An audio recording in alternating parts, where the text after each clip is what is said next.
ఏపీలోని పోలవరం జిల్లా చింతూరు మండలం గూడూరు అనే ఒక విలేజ్లో ఆ గ్రామ పెద్దలు తీసుకున్న నిర్ణయం ఇప్పుడు సోషల్ మీడియాలో వైరల్ అవుతుంది. ఇంతకీ వాళ్ళు తీసుకున్న నిర్ణయం ఏంటంటే వాళ్ళ గ్రామంలోకి ఐస్ క్రీమ్ బండ్లు రావద్దు, ఒకవేళ ఎవరైనా కాదని వస్తే 5,000 రూపాయల జరిమానా విధిస్తామని చెప్పి ఊరు స్టార్టింగ్లో, ఊరు ఎండింగ్లో, ఊరి మధ్యలో ఇట్లా రకరకాల ప్లేసుల్లో పెద్ద పెద్ద ఫ్లెక్సీలు కొట్టి బ్యానర్లు కూడా పెట్టారు. లెక్క చేయకుంటే ఎవరన్నా వస్తే ఖచ్చితంగా 5,000 రూపాయల జరిమానా వేస్తామని చెప్పి చాలా ఘంటాపదంగా చెప్తున్నారు.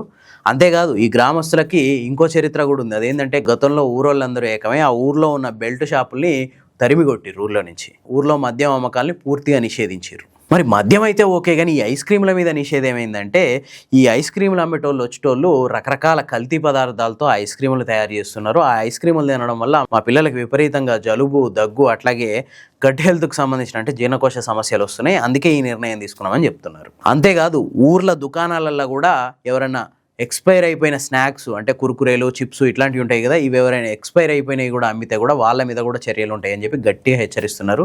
ఈ నిర్ణయం మీద సోషల్ మీడియాలో విపరీతంగా ప్రశంసలు కురుస్తున్నాయి. మరి మీకేమనిపిస్తుంది? కామెంట్ చేయండి.